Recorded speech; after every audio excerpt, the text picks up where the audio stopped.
एक समय की बात है। ऊंची पर्वत श्रृंखलाओं और विशाल नदियों से विभूषित भूमि पर दो राज्य थे, डुमरागढ़ और मनोरथपुर। इन राज्यों पर शासन करने वाले राजा कभी मित्र हुआ करते थे, जो समृद्धि और शांति के साथ हमेशा एकजुट थे। लेकिन वर्षों के लालच, महत्वाकांक्षा और गलतफहमी ने दोनों के बीच दरार पैदा कर दी। ये दरार देखते ही देखते एक भीषण और क्रूर दुश्मनी के रूप में बाहर आई। हालांकि दोनों राज्यों के राजा अपने आप में ही महारथी थे।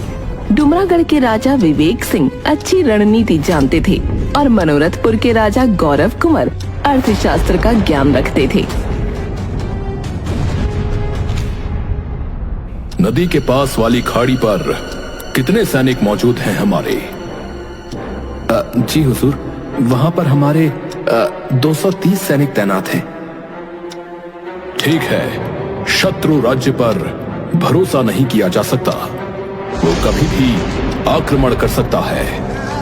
अरे, ये राजमहल में कैसा शोर हो रहा है? तभी एक औरत, जिसके बाल बिखरे हुए थे, पैरों में छाले थे, उसके पीछे उसे पकड़ने के लिए सैनिक भाग रहे थे। ये क्या हो रहा है मेरे राजभवन में? कौन है ये औरत? सिपाही औरत को पकड़ने में कामयाब रहे। महाराज, ये महिला बार बार किसी जादुई लकड़ी का जिक्र कर रही है। कह रही है कि उस लकड़ी को ढूंढने का समय आ गया है। मंत्री जी, इस महिला के मस्तिष्क की स्वास्थ्य जांच करवाई जाए। इसका इलाज शाही वैद्य द्वारा करवाया जाए। मैं पागल नहीं हूँ महाराज, मैं आपको आगाह कर रही हूँ। खतरा सर पर मंडरा रहा है। जितना जल्दी हो सके वो जादुई लकड़ी ढूंढ लीजिए। देवी, आप कौन सी जादुई लकड़ी की बात कर रही हैं? जादुई कुछ नहीं होता। मैंने कहा ढूंढो, सिर्फ वही कर सकती है तुम्हारी मदद। उसकी तलाश करो जो रास्ता जानता है लेकिन छाया में छुपा रहता है। तलाश करो, तलाश करो। सिपाही उस औरत को वहां से फौरन ले गए। अभी महल में जो भी हुआ उसके लिए मैं क्षमा चाहता हूँ। महाराज, राजभवन की सुरक्षा बढ़ानी होगी। कोई भी राजभवन में घुस आता है। कोई भी उस औरत की बात नहीं समझ पाया। एक दिन विवेक सिंह शाम को जब गलियारे में घूम रहे थे, तभी उन्हें एक कमरे के अंदर से ठंडी हवाओं का आभास हुआ। राजा को लगा कि शायद कोई खिड़की खुली रह गई। राजा जब कमरे में दाखिल हुए तो उन्होंने देखा सामने एक पुश्तैनी किताब रखी है। ऐसा लग रहा था कि मानो वो पुश्तैनी किताब राजा को अपनी ओर खींच रही है। ये पुस्तक? जब मेरे दादाजी वीर प्रताप उत्तर की तरफ बढ़ रहे थे, तब उन पर आक्रमण कर दिया गया था और उस आक्रमण में ये किताब भी नष्ट हो गई थी। क्या वो सब मैंने गलत सुना था? और अगर वो सत्य था तो ये पुस्तक यहाँ कैसे? ढेर सारे सवालों के साथ राजा उस किताब को अपने हाथ में उठाते हैं। वो किताब राजा की पुश्तैनी किताब थी। उस किताब में उन सभी बातों का जिक्र था जो राजमहल से जुड़े हुए थे। पहले पन्ने पर एक संदूक की तस्वीर थी, दूसरे पन्ने पर एक चाबी। अरे, ये संदूक तो पिताश्री ने शाही खजाने में छुपा कर रखवा दिया था। और ये चाबी भी, ये इसी संदूक की चाबी है। उस किताब में मौजूद सभी पन्नों पर तस्वीरें जानी पहचानी थीं, लेकिन एक तस्वीर ने राजा के मन को झकझोर कर रख दिया। उस पन्ने पर एक अद्भुत लकड़ी की तस्वीर थी। उस लकड़ी की तस्वीर से ऐसा तेज आ रहा था कि मानो वो लकड़ी राजा को अपने पास बुला रही है। इस लकड़ी के बारे में तो मैंने कुछ नहीं सुना। राजा उस तस्वीर को स्पर्श करते हैं। तस्वीर को स्पर्श करते ही राजा खुली आंखों से एक स्वप्न देखने लगे। उत्तर दिशा की ओर सबसे ऊंचा पर्वत, उसकी चोटी की एक गुफा के अंदर से तेज रोशनी आ रही थी। इतने में ही राजा उस किताब को नीचे रखकर अपने कदम पीछे लेते हैं। वो कुछ समझ पाते कि इतने में ही पीछे से नगाड़े बजने लगे। राजा फौरन अपनी तलवार निकालकर महल की तरफ भागे। उन्होंने देखा वहाँ सब कुछ सामान्य था। सिपाहियों, ये नगाड़ा किसने बजाया? इतनी उद्दंडता करने का साहस किसने किया? महाराज, नदी के पास वाली घाटी पर शत्रु ने आक्रमण कर दिया है महाराज। ना कोई संदेश, ना ही युद्ध का कोई पैगाम। अचानक से मनोरथपुर के सैनिक हमारी सेना पर टूट पड़े हैं। क्या? जितना हो सके उतने सैनिकों को वहां तैनात किया जाए, जल्द से जल्द। लगता है ये सेना की आपसी अनबन की वजह से हुआ है। ढेर सारे सैनिकों को नदी के पास वाली खाड़ी की तरफ रवाना किया गया। युद्ध बहुत भीषण था। अब तो मनोरथपुर की सेना ने धीरे धीरे गांव की तरफ कदम रखना शुरू कर दिया था। अब युद्ध का प्रभाव आम जनता पर भी पड़ने लगा।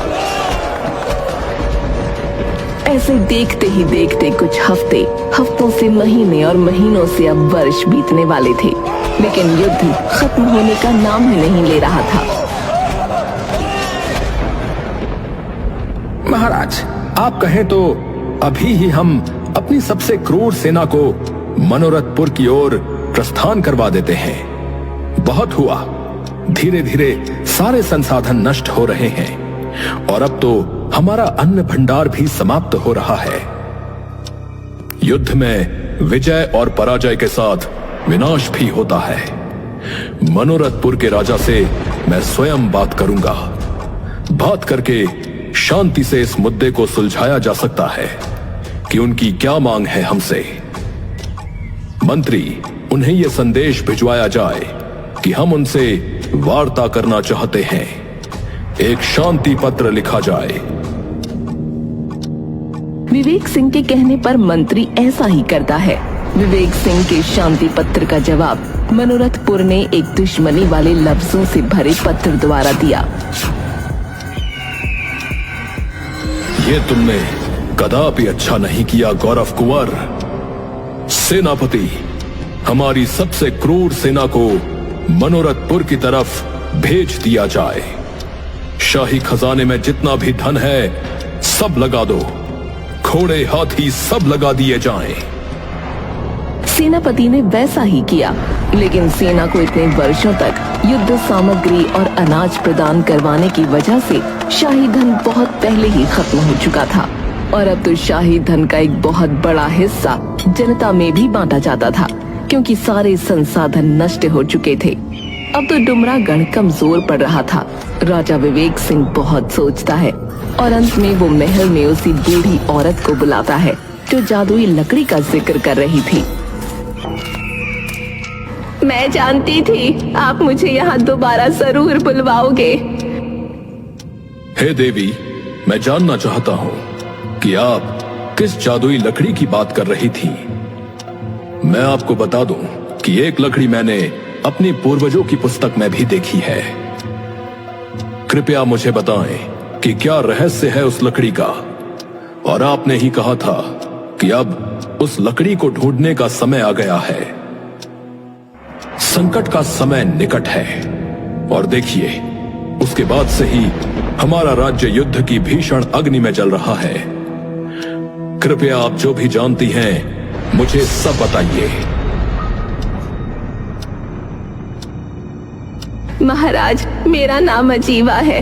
आपके परदादा उत्तर की तरफ उस लकड़ी की तलाश में गए थे।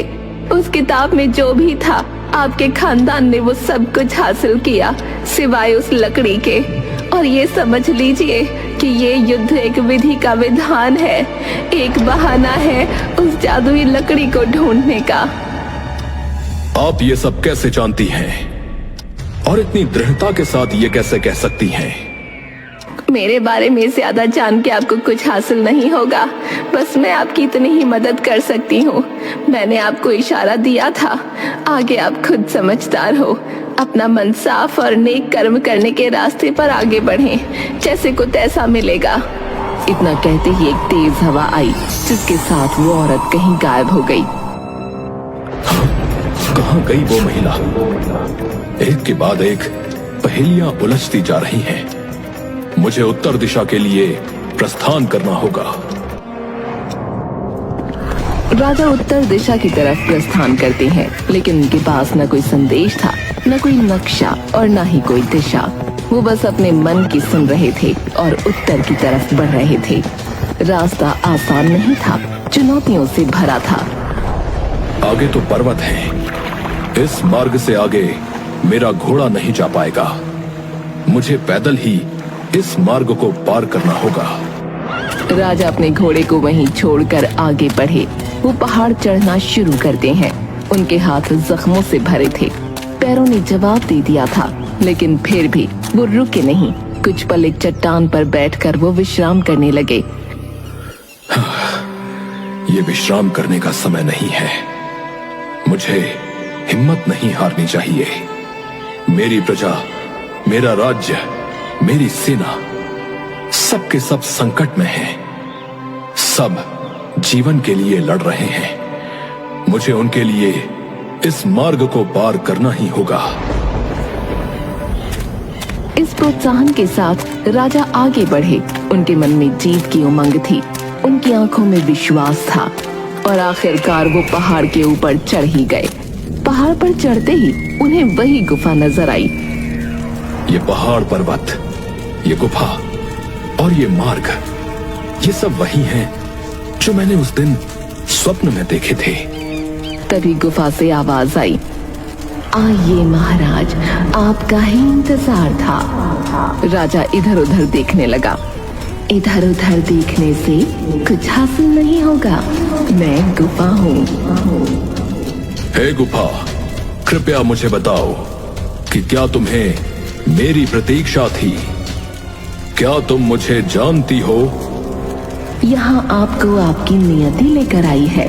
आपके अलावा यहाँ तक कोई नहीं पहुँच सकता था। ये रास्ता इतना जोखिम भरा था कि आपके परदादा यहाँ आने की कोशिश में थे, लेकिन वो जान से गए, इस जहां से गए। तुम में बहुत खास बात है, इसीलिए तुम इस मुकाम तक पहुँचे हो। आओ, अंदर आओ। राजा दबे हुए धीरे धीरे कदमों से गुफा के अंदर दाखिल हुए। चमक इतनी तेज थी कि राजा की आंखें चौंधिया गईं। गुफा के अंदर राजा ने देखा कि एक लकड़ी हवा में उड़ रही थी। जादुई लकड़ी, मैं आपको नमन करता हूँ। मुझे आपकी आवश्यकता है। कृपया मेरी सहायता करिए। मेरा राज्य संकट में है। मुझे अपनी प्रजा को बचाना है। मेरे पास अन्न नहीं है। अगर मेरी प्रजा शत्रु के आक्रमण से नहीं मरी तो भूखमरी से अवश्य मर जाएगी। मेरी सहायता कीजिए। मैं तुम्हारी मदद एक ही शर्त पर करूंगी। मुझे आपके सारे नियम व शर्तें मान्य हैं। तुमसे मेरा केवल एक ही सवाल है, जिसका तुम्हें सच्चे मन से जवाब देना होगा। अगर मैं तुम्हारे साथ चलने को तैयार हो जाऊं, तो तुम मुझे अपनी ऐसी कौन सी सबसे अजीज चीज देना चाहोगे? मैं आपको अपनी राज गद्दी देना चाहूंगा। मुझे सत्ता का कोई लोभ नहीं है। मैं बस अपनी प्रजा को प्रसन्न देखना चाहता हूं। मैं अपने राज्य को डूबते हुए नहीं देख सकता। अगर मुझसे मेरी सत्ता, मेरी राजगद्दी चली भी गई, तो भी मैं अपनी प्रजा के बीच में रहकर उनकी सहायता करता रहूंगा। उन्हें सही निर्देश देता रहूंगा। राजगद्दी पर बैठने का भी मेरा एक ही लक्ष्य था कि मैं अपने दादा परदादा के बसाए हुए इस राज्य को उन्नति के पथ पर ले जाऊं, और इसलिए वो राजगद्दी मुझे सबसे प्रिय है। परंतु यह भी सत्य है कि राजगद्दी से मेरा कोई लोभ नहीं है। अद्भुत, तुम्हारा मन साफ है, इरादे नेक है, आंखों में जीत की चमक है। तुम्हें ये सब करने की जरूरत नहीं। वो राजगद्दी, वो राज्य तुम्हारा ही है। तुम मेरे सवाल का जवाब देने में सक्षम रहे। मैं तुम्हारे साथ चलने को तैयार हूँ। राजा अपने दोनों हाथ फैलाता है और वो लकड़ी अपने आप राजा के हाथों में समा गई और पलक झपकते ही राजा खुद को अपने महल में पाता है। ये सब जादुई लकड़ी की वजह से हुआ। अब मुझे देर नहीं करनी चाहिए। मुझे अपनी तलवार लेकर रणभूमि में उतरना चाहिए। जादुई लकड़ी में इतनी शक्ति थी कि एक ही बार से दुश्मन की सारी सेना ध्वस्त हो सकती थी। ये क्या? चारों तरफ विध्वंस ही विध्वंस। मनोरथपुर के राजा गौरव कुंवर, मैं तुम्हें एक आखिरी चेतावनी दे रहा हूं। अगर तुम भलाई चाहते हो तो इसी वक्त इस युद्ध को रोक दो, क्योंकि विजय किसी को प्राप्त नहीं होगी। प्राप्त होगा तो मात्र दर्द, लोगों की चीख पुकार। मुझे बताओ, तुम क्या चाहते हो? हम मिलकर बात करते हैं। तुम कायर हो। तुम इतने वर्षों के बाद आज पहली बार रणभूमि में आए हो, परंतु एक कार्य तुमने अच्छा किया कि आते ही अपने काम का सवाल पूछ लिया। और तुम्हें देखकर लगता है कि तुम काम का सामान भी लेकर आए हो। मैं कुछ समझा नहीं। तुम्हारे हाथ में ये जादुई अद्भुत चमकती हुई लकड़ी है। मुझे ये चाहिए तुमसे, जिसे कोई प्राप्त नहीं कर सका, तुम्हारे परदादा भी नहीं। पर मैं जानता था कि तुम इस लकड़ी को अवश्य प्राप्त कर लोगे, और इस युद्ध का उद्देश्य मात्र ये लकड़ी ही है। ये जादुई लकड़ी मेरे हवाले कर दो। मैं वचन देता हूं कि इसके बाद मैं शांति ध्वज फहराऊंगा। तुम जैसा इस लकड़ी के विषय में सोच रहे हो, ऐसा कदापि नहीं है। ये कोई साधारण लकड़ी नहीं है जो तुम्हारी आज्ञा का पालन करेगी। लोभवश लिया गया कोई भी निर्णय कभी भी हितकारी साबित नहीं हुआ है। मैं अभी चाहूं तो इस जादुई लकड़ी को कहकर तुम्हें पराजित कर सकता हूं, तुम्हारा राज्य अपनी मुट्ठी में कर सकता हूं, परंतु फिर तुम में और मुझ में क्या फर्क रह जाएगा? आखिरकार तुम मेरे पुराने मित्र हो। अगर तुम ये जादुई लकड़ी ही चाहते हो तो ले लो। इसके बाद विवेक सिंह वो जादुई लकड़ी गौरव कुंवर के हाथ में रख देता है। लकड़ी हासिल करते ही गौरव कुंवर एक गहरी मुस्कान के साथ लकड़ी को आज्ञा देता है। जादुई लकड़ी, इसी वक्त विवेक सिंह के सभी सैनिकों को बंदी बना लो, और साथ ही साथ इसकी प्रजा को भी। अब से यह राज्य मेरा हुआ, और ऐसे ही धीरे धीरे विश्व के हर राज्य पर मेरा कब्जा होगा, और मैं जग का दाता बन जाऊंगा। गौरव कुंवर ऐसा कहकर एक भयानक हंसी हंसने लगा। गौरव कुंवर के हंसने के साथ साथ धीरे धीरे उसकी खुद की ही जनता और उसके सैनिकों के पैरों और हाथों में बेड़ियां लग गईं। धीरे धीरे पूरे गांव में आग फैलती गई। लोगों की चीख पुकार गांव से बाहर तक सुनाई दे रही थी। चारों तरफ अफरा तफरी का माहौल था। अरे, ये क्या हुआ? मेरे साथ लगता है कि छल हुआ है। मेरी प्रजा, मेरे सैनिक, मेरा राज्य जल रहा है। विवेक सिंह, तुमने मेरे साथ छल किया है। तभी वो जादुई लकड़ी हवा में उड़ते हुए बोली, जिसके मन में जो होता है उसे वैसा ही फल मिलता है। मैं कोई मामूली लकड़ी नहीं हूँ। हर कोई मुझे हासिल नहीं कर सकता। मैं बुराई का साथ नहीं देती। बुरे का अंजाम बुरा ही होता है। जिंदगी ने तुम्हें बार बार अवसर दिए, तुम्हें 2 रास्ते दिए, लेकिन तुमने हमेशा बुराई को ही चुना, जिसका अंजाम तुम जिंदगी भर भुगतोगे।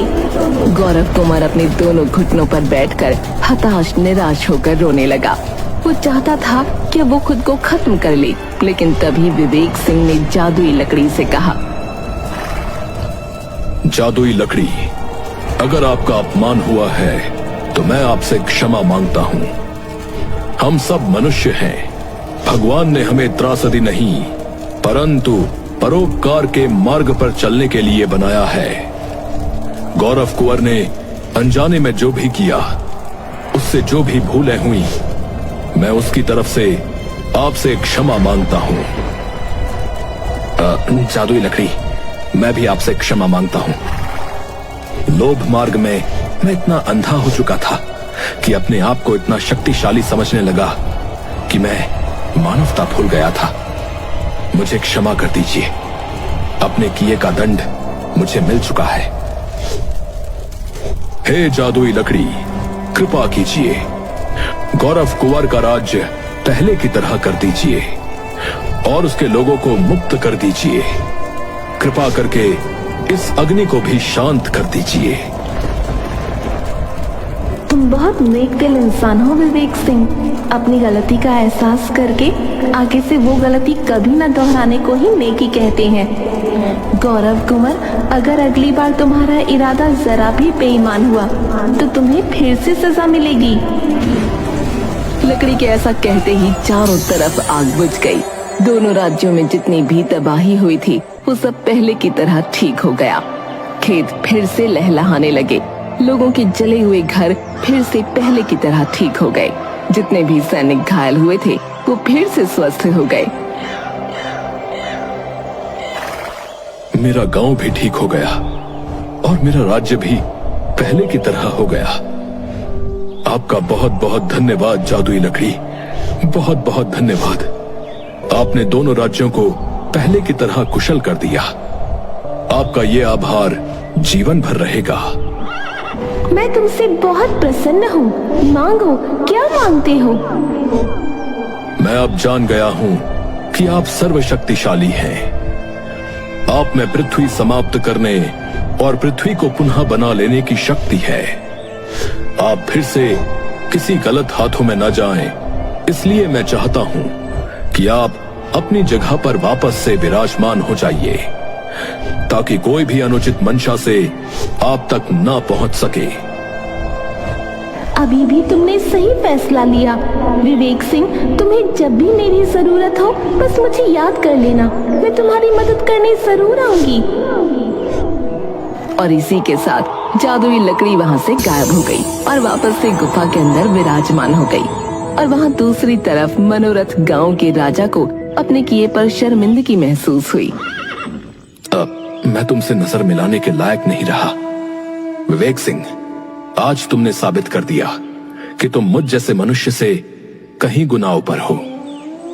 मैंने तुम्हारा राज्य हथियाने का प्रयास किया, हर तरफ विध्वंस कर दिया, परंतु उसके बाद भी तुमने जादुई लकड़ी से मेरे और मेरे राज्य की भलाई की कामना की।